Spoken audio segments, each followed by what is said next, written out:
It applies for Rahul Gandhi also, Priyanka Kharge ಅವರೇ.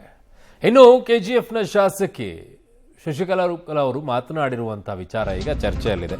ರೂಪಕಲಾ ಶಶಿಧರ್ ಅವರು ಏನು ಹೇಳಿಕೆಯನ್ನ ಕೊಟ್ಟಿದ್ದಾರೆ? ಕೆಜಿಎಫ್ನ ಶಾಸಕಿ ತಮ್ಮದೇ ಸರ್ಕಾರ ಜಿಲ್ಲಾಡಳಿತ ವಿರುದ್ಧ ಅಸಮಾಧಾನವನ್ನ ವ್ಯಕ್ತಪಡಿಸಿದ್ದಾರೆ. ತಮ್ಮದೇ ಪಕ್ಷದ ನಾಯಕರ ವಿರುದ್ಧ ಹರಿಹಾಯ್ದಿದ್ದಾರೆ ಕೆಜಿಎಫ್ನ ಶಾಸಕಿ.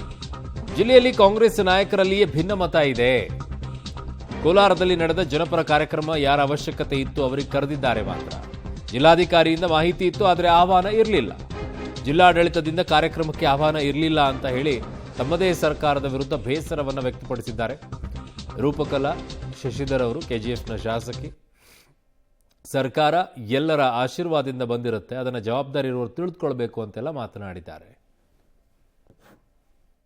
ನಾವೆಲ್ಲಿ ಗುಂಪುಗಾರಿಕೆ ಇದ್ದೀವಿ ಅಂತ ಹೇಳ್ಕೊಂತ ಇದೀವ?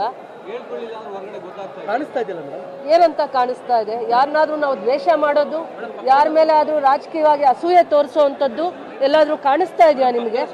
ನಾವು ನಮ್ಮ ಜಿಲ್ಲೆಯಲ್ಲಿ ಯಾರ ಮೇಲೆ ಆದ್ರೂ ರಾಜಕೀಯವಾಗಿ ದ್ವೇಷ, ಷಡ್ಯಂತ್ರ, ಮೋಸ, ಅಸೂಯೆಯನ್ನ ತೋರಿಸೋ ಅಂತದ್ದು ಎಲ್ಲಾದ್ರೂ ನೋಡಿದ್ದೀರಾ?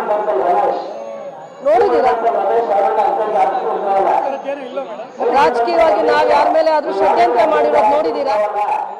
ರಾಜಕೀಯವಾಗಿ ನಾವು ಎಲ್ಲಾದ್ರೂ ರಾಜಕೀಯವಾಗಿ ಷಡ್ಯಂತ್ರ ಮಾಡಿರೋ ಅಂತದ್ದು ನೋಡಿದ್ದೀರಾ?